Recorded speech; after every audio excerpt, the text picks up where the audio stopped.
The first person who recognized the gem in my engagement ring wasn't me. It was his aunt. At brunch, right after she complimented the crust on my quiche.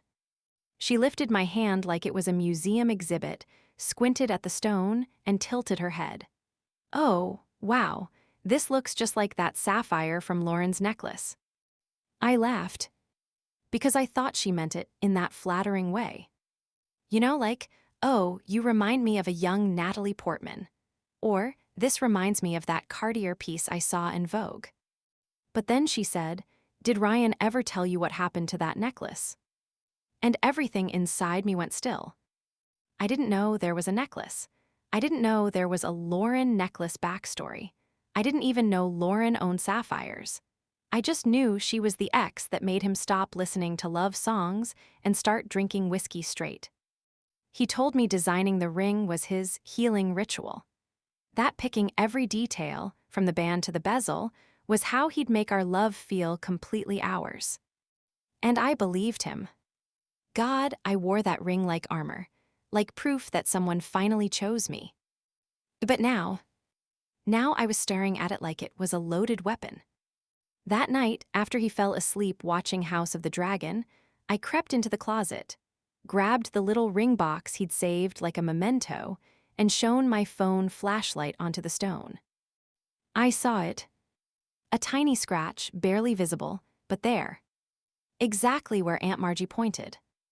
And I remembered something Lauren once posted on Facebook, years ago, before I even knew him. A black and white photo. Caption, "Even imperfect things can be precious." She was holding a necklace, the same blue, the same cut, the same scratch. I wanted to vomit. I woke him up. Where did the stone come from? He rubbed his eyes, groggy. What? The sapphire in the ring, is it new? He blinked, processing. Why are you? Just answer me. A pause. Then a shrug. I mean, not technically. It's from a pendant I had. It was just sitting in my safe. Thought it'd be romantic to reuse something meaningful. Meaningful. He called it meaningful. I could feel the blood in my ears. My ring finger suddenly felt like it was choking. Whose was it? I asked. He looked annoyed now. Does it matter? Yes. Yes, it fucking matters.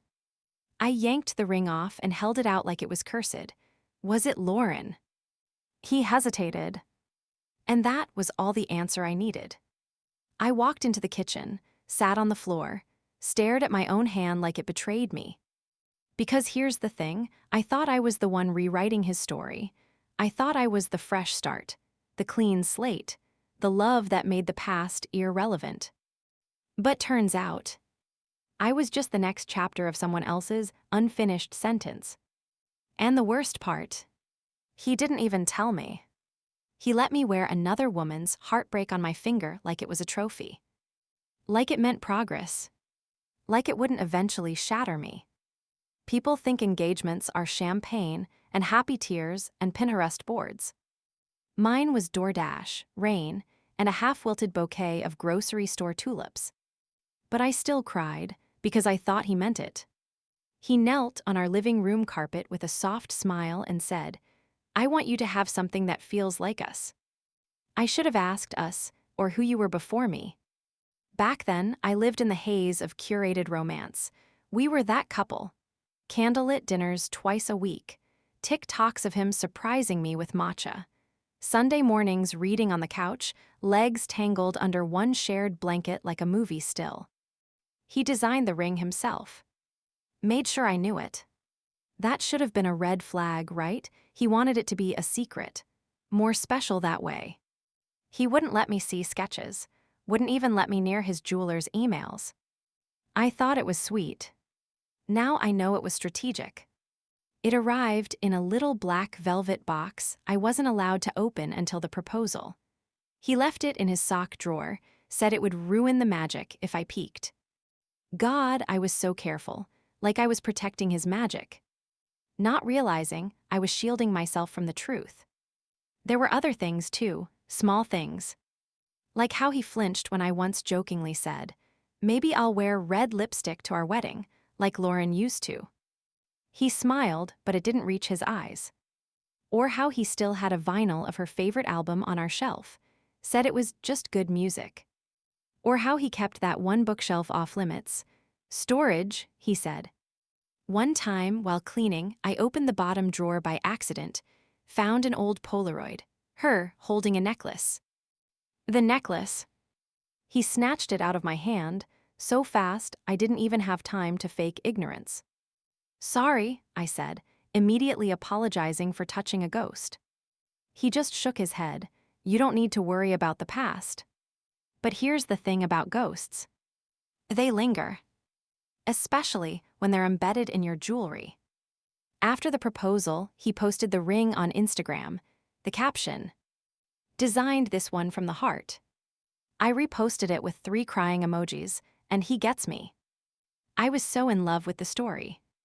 The idea that someone would choose me and design something for me, not off a shelf, not from a Pinterest mood board, but from scratch. But I never asked what pieces he was building with. He told me it was reclaimed vintage, that it was ethically sourced. Said the stone had a history. I thought that meant old money, not old memories. I thought history was romance. Turns out history was someone else's trauma, and I was wearing it like it was mine to finish. And even after Margie said what she said at brunch, I still tried to believe there was a good explanation. Maybe he just didn't want the stone to go to waste. Maybe it was just about sustainability. Maybe I was overreacting.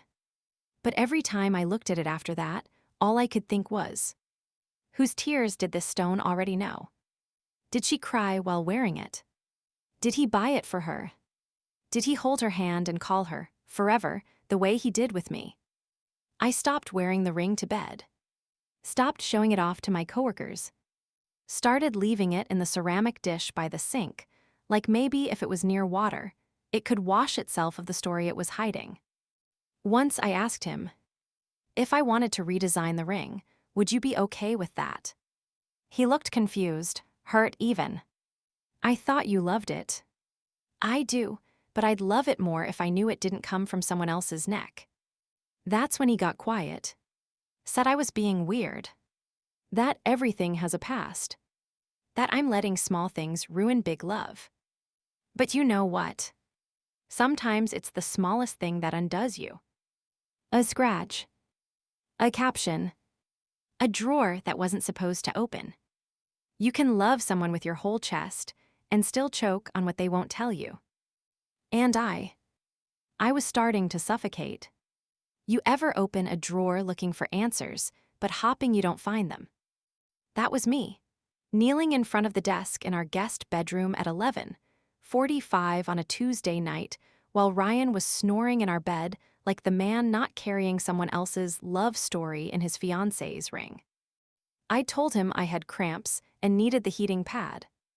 Which wasn't a lie. I just didn't tell him the cramps were in my gut, not my uterus. The drawer wasn't even locked, almost like he wanted to get caught. Tucked beneath old warranty papers and a concert ticket from a show he never invited me to, I found it. A cream-colored envelope with a gold foil sticker from Redbird Estate Jewelry. Inside, a folded invoice. Item 1 Antique Salon Sapphire, Oval Cut, 1/8 CT. Origin, reclaimed from necklace setting, client provided. Service, repolish and reset.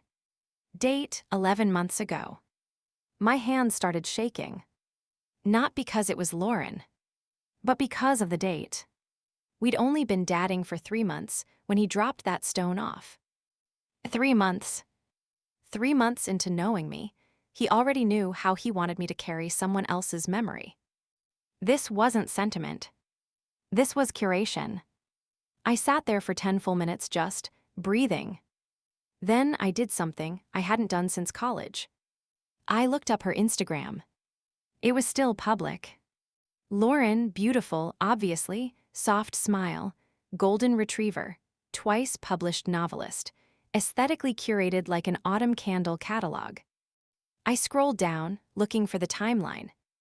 I didn't have to go far. 10 posts back, a blurry photo of her hand dropping a necklace into a pawn shop tray. Caption, releasing what no longer belongs to me. The comments were a mix of breakup emojis, he didn't deserve you, and one cryptic reply from someone named at Lee James 22 that said, OMG, the sapphire. I clicked. It was a breakup. He didn't just take the necklace. He rescued it. Like a metaphor, like a memento. He didn't move on from Lauren. He just changed the casting. And I was the poor girl brought in to wear the costume. Still not done, I searched my Gmail for any mention of Redbird. Nothing. Then I checked the shared laptop. Safari bookmarks, recently closed tabs. Third one down, Salon Sapphire History, Emotional Symbolism. I clicked. The article started with, a stone of lost love, clarity, and second chances. I almost threw the laptop at the wall. Instead, I shut it. Walked to the bathroom. Stared at myself. I wasn't crying. Not yet. But my face had that pre-cry puffiness. The one that says, you know this is about to fuck you up. I texted him. Me, who gave you the sapphire? 3 dots. Then. Ryan, I already told you. It was something I had. Me, you had it because you bought it back. From her. Silence. So I doubled down. Me, did you buy it back while you were still with her? Still nothing. Then finally. Ryan, it wasn't about her. It was about what it meant to me. Oh. Okay. So you took a piece of her, recast it, called it love, and slapped it on my hand like a magic trick. I stared at the screen until my eyes blurred. Then I texted someone I never thought I would. Me right arrow Lauren. Hi, you don't know me officially, but I think I've been wearing your necklace for the last 6 months. Her reply came faster than I expected. Lauren, oh God, he didn't. Me, he did. She asked to call. I let her. We talked for an hour and a half.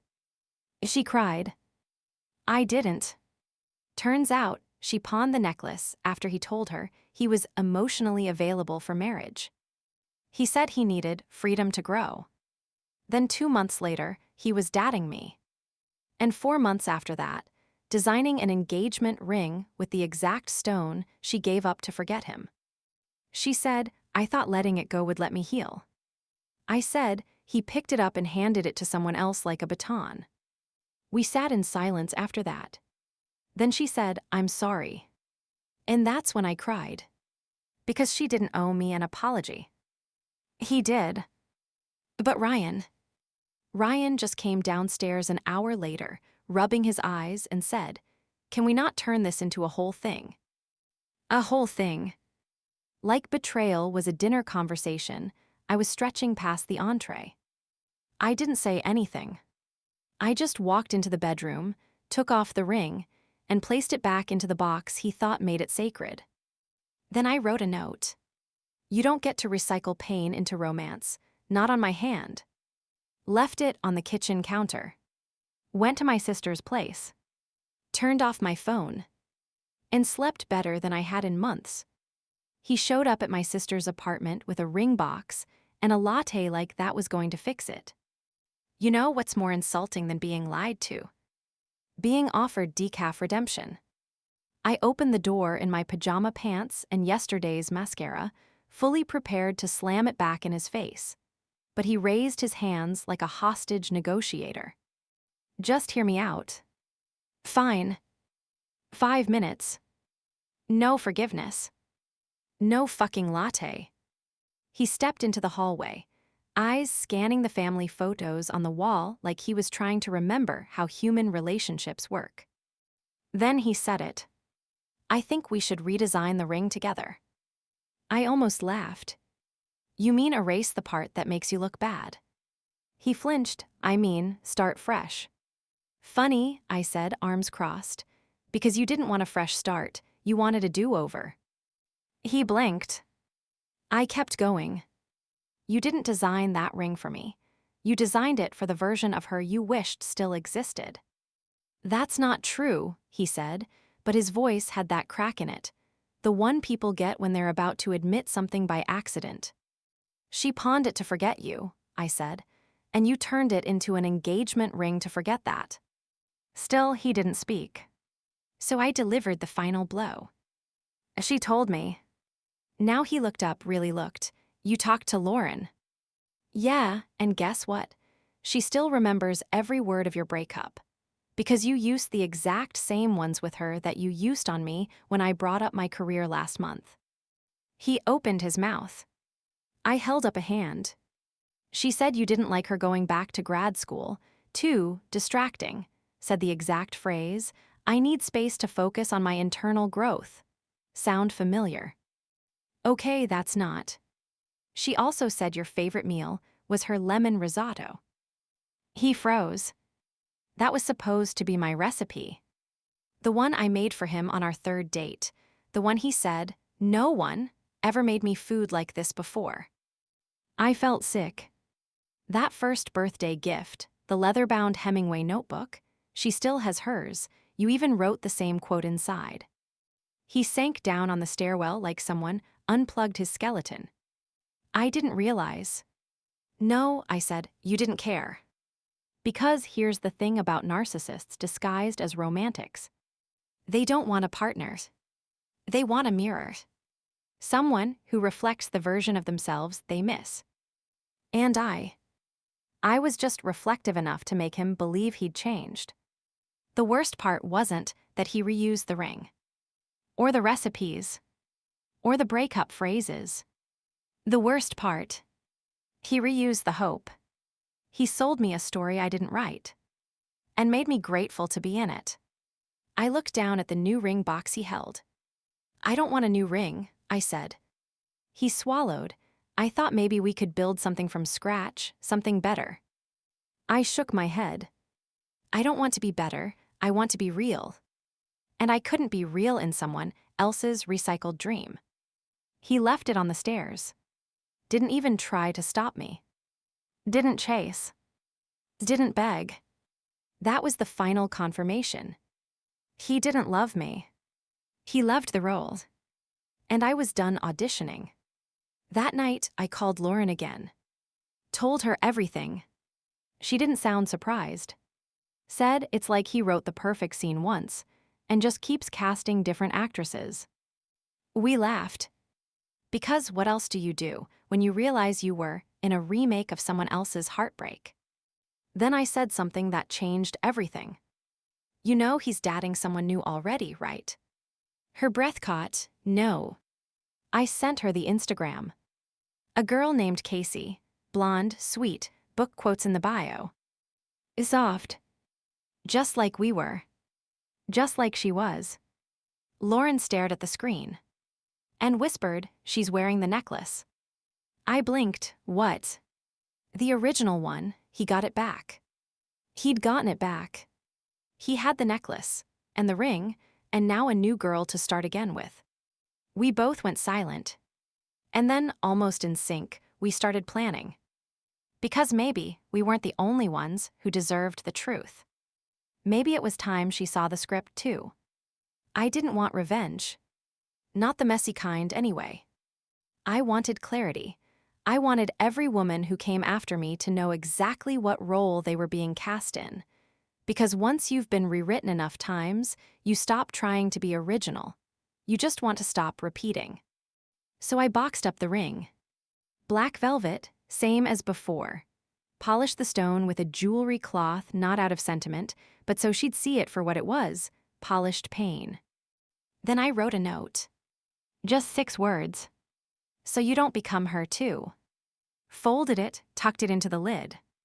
Then I sent it. No return address. Just dropped it in the mail with a bow and a cold stomach. Casey got it 2 days later. I know because she posted a story. Pink nails holding the box. Caption, unexpected gift. Next slide, a boomerang of the ring sparkling in the sun. No tag, no credit. But I knew. Lauren knew too. She messaged me one word. Delivered. I waited for the blowback. Nothing came. No texts from Ryan, no calls, no weird menacing "you went too far" DM. Just silence. Until 3 days later. Casey posted another story. Just text on black. You ever realize you were just a remix of someone else's playlist? Then she went dark. Deleted all photos of Ryan. Unfollowed him. Unfollowed everyone. Lauren sent me a screenshot of his updated profile the next day. No girlfriend. No necklace. Just a quote. Growth is painful. Yeah, so is truth. But that didn't mean it wasn't necessary. For a moment I thought, maybe this is how we end the pattern, one cracked sapphire at a time. But then came the part I didn't expect. The letter. Handwritten, folded into thirds, left at my sister's front desk with my name on it in Ryan's script. I sat with it for 2 hours before I opened it. It said, "You were never her, I knew that. That's why I picked you. But maybe I wasn't ready to love someone new. I just wanted to feel something old, safely, gently, without admitting I missed it. You didn't deserve that, I'm sorry. For the ring, for the recipe, for the silence. And for the fact that I only realized you were the real thing when you handed it all back." I didn't cry. Not because it didn't hurt, but because I was done grieving for someone who only loved me through a lens of someone else. I folded the letter. Put it in the box with the old photos and receipts. Not to hold on to it, but to remember. Because closure doesn't always come with flowers or final speeches. Sometimes it comes in the form of silence, of not calling back, of mailing back a ring you were never meant to wear. And sometimes it comes in the form of another woman not repeating your mistakes. It started with a DM from Lauren. Just a link, no caption. TikTok. I clicked. A woman, late 20s maybe, auburn hair, big brown eyes, sharp voice, confident posture, American Apparel hoodie. She was sitting cross-legged on her bedroom floor, holding up the ring. My ring, Lauren's necklace, Ryan's legacy. She looked dead into the camera. I want to talk about this ring, because it's cursed. Not in the haunted doll way, but in the emotional manipulation way. I sat up straighter. She kept going. My ex designed this ring himself, or so he said. Romantic, right? Handpicked the stone, said it was full of meaning. Turns out it belonged to another woman, and before her it belonged to another woman, and before that, maybe a concept, a delusion, I don't know. Cut to close-up of the stone, the scratch, the setting, still beautiful, still lying. She zoomed back out. I found out thanks to 2 women, 2 absolute strangers who refused to stay quiet. One mailed me the ring back with a note. Another talked to me for hours, showing me old screenshots, dates, receipts. Pause, deep breath. So I thought, do I burn it? Do I sell it? Do I throw it in the ocean like a dramatic girl boss? She held it up between 2 fingers. Or do I keep it, as a reminder? She looked straight into the lens. Not of him, but of them. Of the women before me who tried to love a man who only loved his own narrative, and of the fact that I broke the cycle. Caption. This isn't a breakup story. This is an origin story. I just stared. Mouth open. Heart pounding. She didn't cry, she didn't roast him, she didn't humiliate him. She named the pattern and walked away. The comments were wild. This is poetry. You're not the main character, you're the editor. Heirloom gaslighting is crazy OMG. Justice for the Sapphire Queens. Lauren texted again. She found her voice faster than we did. And you know what? I wasn't jealous. I wasn't even angry. I was proud. Because maybe Ryan thought he could write the same story over and over, just with different fonts. But now, the women were publishing their own versions. And he became a metaphor. A meme. The comment that hit me the hardest. She didn't wear the ring, she rewrote what it meant. That night, I opened my old notes app and found a half-finished poem I'd written months ago, about being chosen, about being made new. I deleted it. Then I started typing something else. A list of all the things I gave back that weren't mine to carry. The stone, the silence, the script, the shame. And at the bottom, I didn't lose him. I released the version of myself that thought I had to become someone else to be loved. I slept with my phone on airplane mode. No noise. No Ryan. No stories left unfinished. Only mine. And this time, it was original. I still have the ring box. Not the ring, just the box. It sits in the back of my closet, wedged between a stack of old scarves I never wear and a shoebox full of birthday cards from people I no longer speak to. I don't open it often, but when I do, I remember exactly how it felt to believe someone chose me. And exactly when I realized they didn't. That velvet-lined lie once held more than a ring. It held a whole performance. A script I didn't write but somehow got cast in. Soft girlfriend, emotionally available fiancé, projection screen. I played the part so well, I forgot I wasn't me anymore. And now I remember everything. Like how he always said, "You're not like anyone I've ever known." Turns out I was. I was like everyone he used to know, just rearranged. Redesigned. Reframed. Cut and polished until I sparkled with the illusion of being brand new. But stones remember, even when we pretend they're clean. And so do we. Sometimes I still think about that ring. Not because I miss it, but because of the weight it carried. How heavy it felt on my finger some nights. How I'd twist it, absent-mindedly, while watching TV, wondering why something so beautiful made me feel like a prop. After everything, people asked if I regret it. The relationship. The heartbreak. The public unraveling. The answer: no. I don't regret loving someone who didn't know how to love. I regret thinking that I could fix it by being quiet. By being accommodating. By being different.